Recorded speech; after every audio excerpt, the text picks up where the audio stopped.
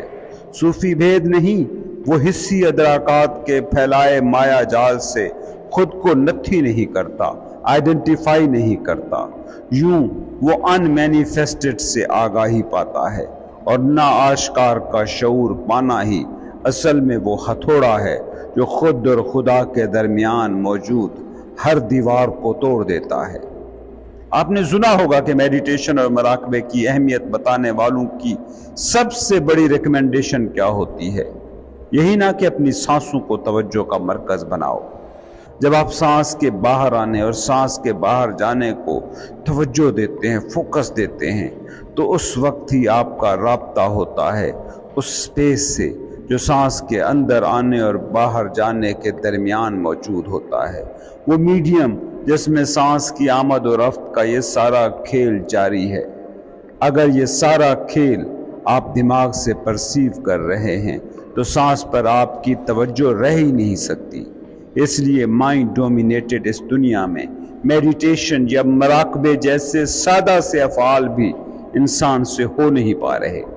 ٹولے کہہ رہا ہے کہ جب آپ سانس کے آنے اور جانے کے درمیان موجود خلا کو دیکھتے ہیں تو اب آپ کی آگہی کسی چیز کے بارے میں نہیں رہتی، بلکہ آپ آگہی سے آگاہ ہو جاتے ہو۔ وہ مقام شعور آپ دریافت کر لیتے ہو جہاں یہ سارا کھیل ہست و بود ہو رہا ہے۔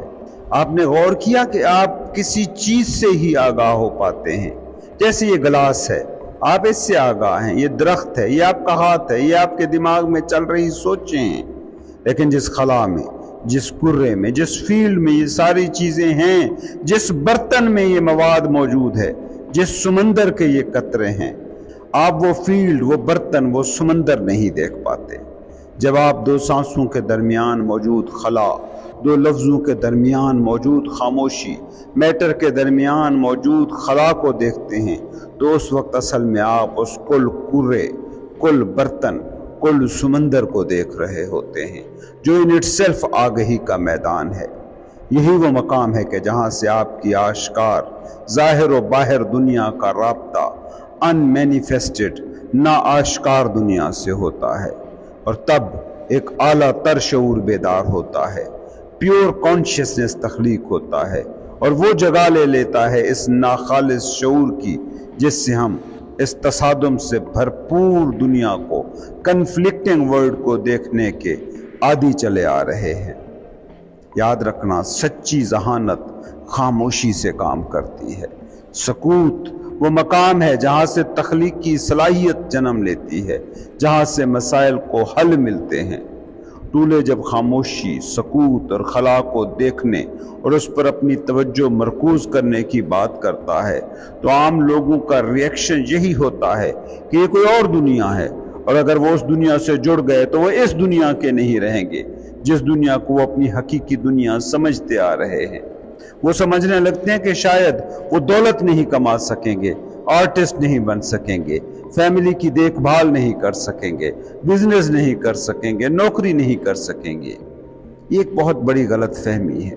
ٹولے یہ کہتا ہے کہ حقیقی اور سچی ذہانت خاموشی کے فیلڈ میں ہی کام کرتی ہے۔ اس کو میں آپ کو ایک مثال سے سمجھانے کی کوشش کرتا ہوں۔ ایک درخت روزانہ کئی پتے، کئی شگوفے، کئی ٹہنیاں نکالتا ہے، لیکن کیا آپ نے کبھی اس کا شور سنا ہے؟ وہی درخت کٹ کر گرے تو کتنا شور ہوتا ہے۔ خاموشی کے ایکشن میں ذہانت ہوتی ہے، فراست ہوتی ہے، تخلیقیت ہوتی ہے، جبکہ شور کے ایکشن میں صرف تخریب ہوتی ہے۔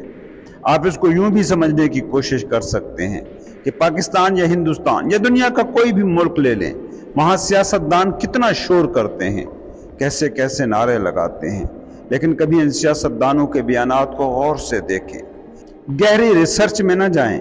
ایک دن کا اخبار اٹھا لیں یا ایک دن کا ٹی وی سن لیں اور اس میں سیاستدانوں کے بیانات پڑھیں اور سنیں، وہ کسی نہ کسی سیاسی نظریے، سیاسی شخصیت کے خلاف ہی بول رہے ہوں گے۔ سیاستدان ہماری اجتماعی زندگی میں اسی شور کے نمائندے ہیں۔ کسی بھی سیاستدان کو دیکھیں، چاہے آپ اس کے فین ہوں یا مخالف، اس کی نظریں ہمیشہ منفی چیزوں پر ہوتی ہیں۔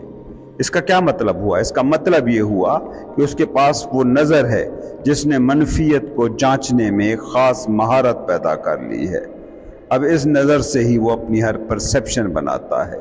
یہی سیاستدان کہ جب اپوزیشن میں ہوتا ہے اور حکومت کی ہر حکمت عملی میں سے کیڑے نکالتا ہے، اس کے منفی پہلو دیکھتا ہے، جب ٹھیک یہی بندہ حکومت میں آتا ہے تو بالکل وہی کام کرتا ہے جنہیں وہ منفی کہہ کر مخالفین پر تنقید کیا کرتا تھا۔ کیوں؟ کیونکہ وہ نیگیٹیوٹی کے گرد ہی اپنے شعور کا سارا تانا بانا بن چکا ہوتا ہے۔ اس دنیا میں جو مثبت تبدیلیاں آئی ہیں، آپ ان پہ غور کرنا، ان کی وجہ کبھی بھی نعرہ باز سیاستدان نہیں ہوں گے، نہ منفیت پسند ٹی وی اینکرز یا صحافی ہوں گے۔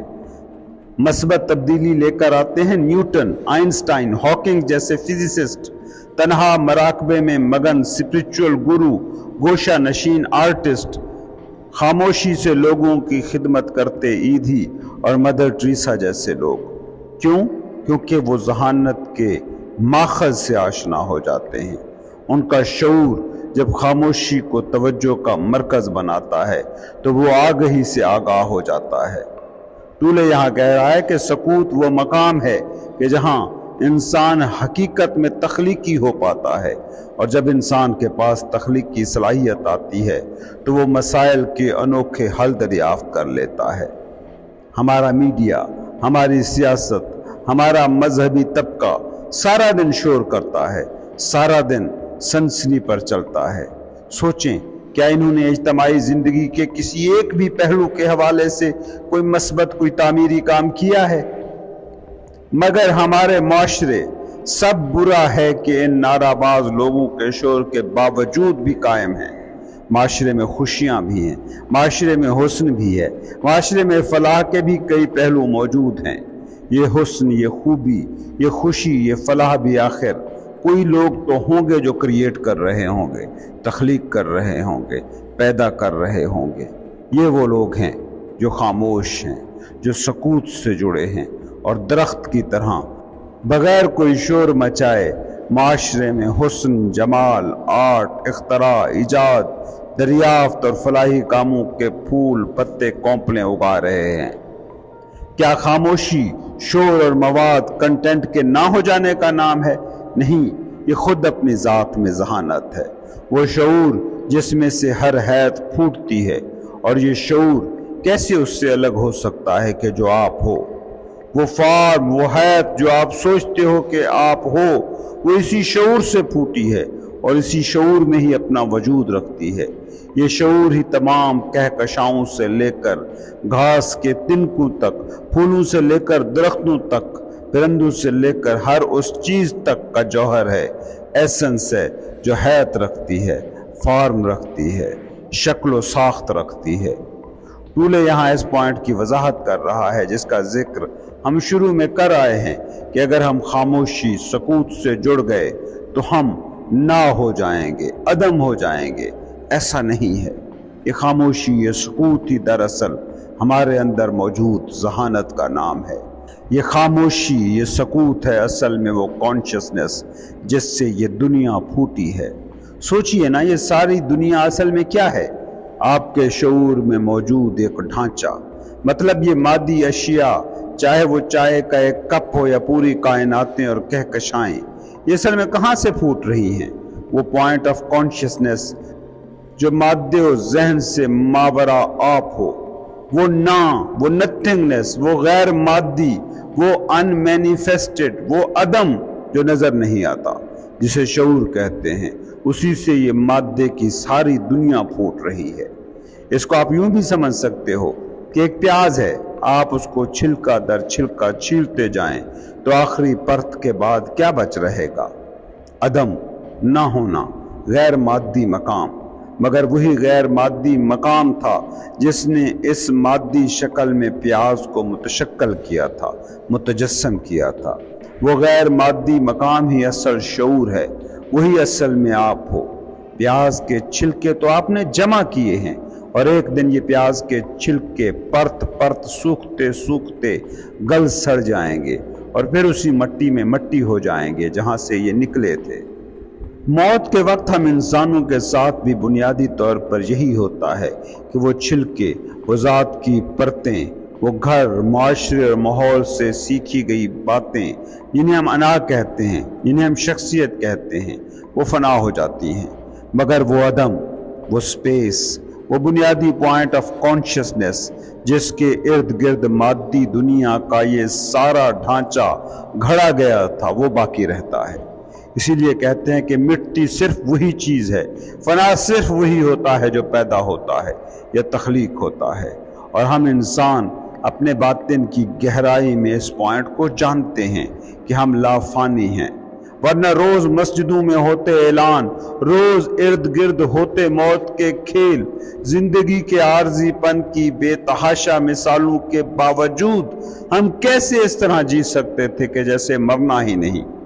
80 سال کا بزرگ اگر نیا مکان بنواتے ہوئے اس کی بنیادوں، اس کی دیواروں اور اس کی چھتوں کو ایسے پختگی سے تیار کرا رہا ہے کہ وہ مکان کئی صدیوں تک نہ گرے، تو اس کا کیا مطلب ہے؟ اس کا مطلب بس اتنا ہے کہ دنیا کے شور میں دبا اس کا شعور اس کے باطن میں بول رہا ہے اور اسے بتا رہا ہے کہ وہ لافانی ہے۔ ٹولے کہتا ہے کہ یہی ان مینیفیسٹڈ کانشسنس، غیر مادی شعور ہے جو ساری مینیفیسٹڈ دنیا کا خالق ہے۔ یہ ساری حیاتیں، یہ سارے ڈھانچے، یہ تمام فارمز، یہ ساری آوازیں جس سے پھوٹ رہی ہیں، وہ شعور بذات خود حیات، ڈھانچے، فارمز اور آوازوں سے پاک ہے۔ کائنات میں سکوت، سٹلنس وہ واحد چیز ہے جس کی کوئی شکل نہیں، فارم نہیں، اسی لیے تو یہ کوئی چیز نہیں، اور یہ اس کائنات، اس دنیا کی بھی نہیں۔ یہاں ٹولے کہہ رہا ہے کہ کائنات میں سٹلنس وہ واحد چیز ہے جس کی کوئی شکل نہیں، کوئی فارم نہیں۔ آپ جتنا غور کر لیں، جتنا مراقبہ کر لیں، آپ سکوت کو کسی فارم کی قید میں نہیں لا سکتے۔ آپ میں سے اکثریت اس بات کو شاید مانتی ہو کہ یہ دنیا فانی ہے۔ جس چیز کو آپ دنیا کہتے ہیں وہ تو یقیناً فانی ہے۔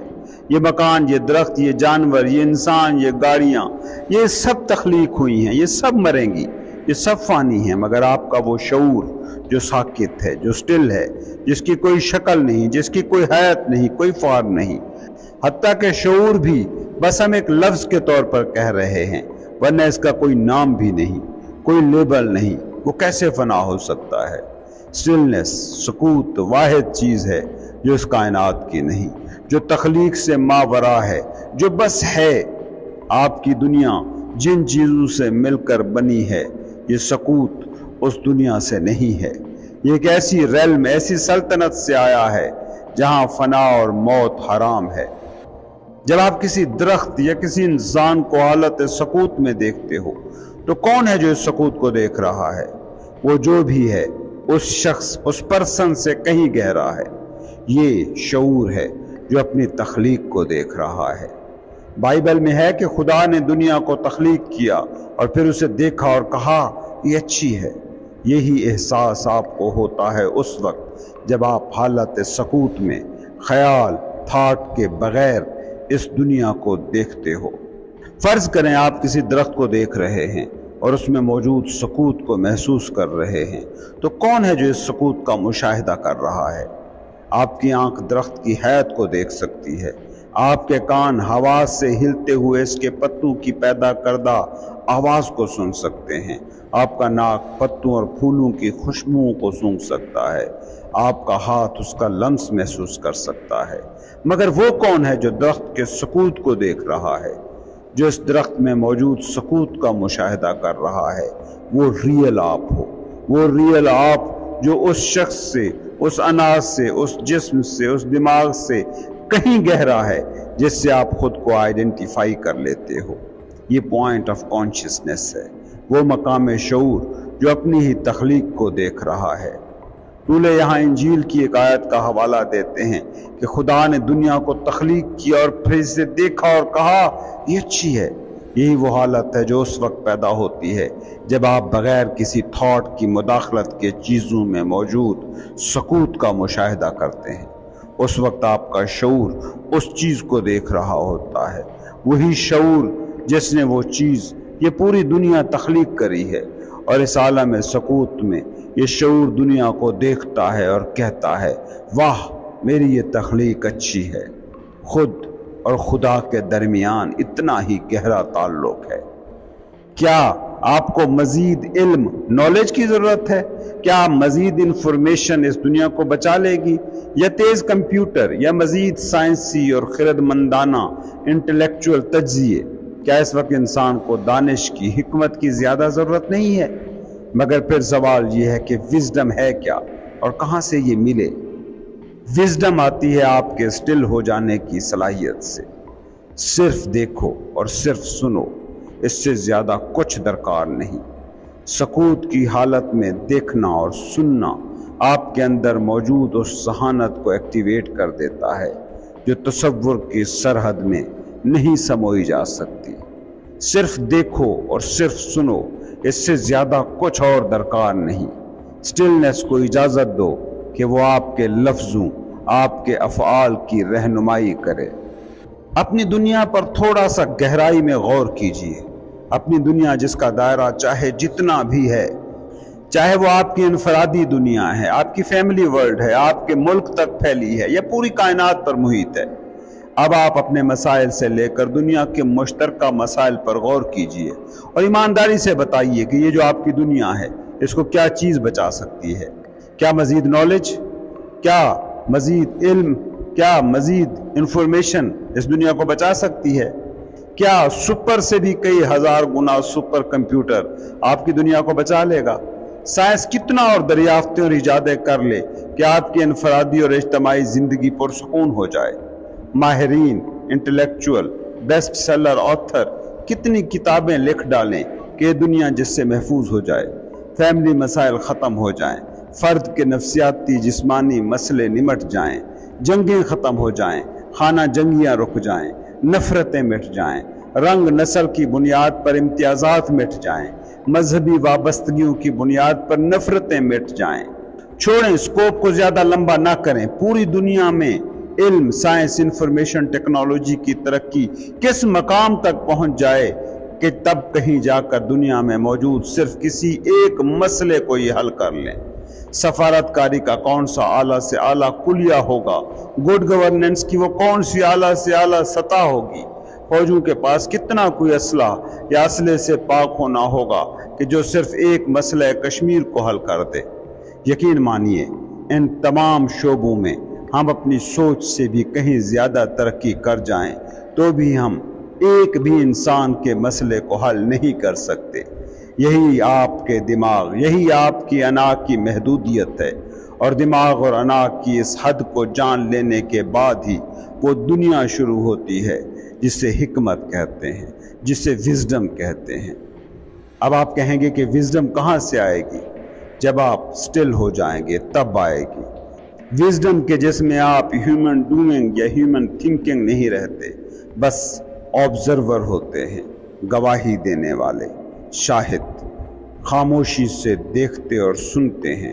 اس خاموش سننے دیکھنے سے سٹلنس پیدا ہوتی ہے۔ اس سٹلنس سے وزڈم، جس میں وہ ذہانت ہوتی ہے کہ وہ ایک فرد کے نہیں پوری دنیا کے مسائل کو حل کر سکتی ہے، پھوٹتی ہے۔ جس دن اس دنیا میں ایسے لوگوں کی ایک کثیر تعداد ہو گئی جو بغیر لیبل کے غیر جانبدارانہ انداز میں خاموشی سے دیکھیں اور سنیں گے، جس دن سٹلنس کی رہنمائی میں چلنے والے انسانوں کی ایک معقول تعداد اس دنیا میں پیدا ہو جائے گی، اس دنیا کے مسائل فرد سے لے کر عالمی سطح تک سارے کے سارے حل ہو جائیں گے۔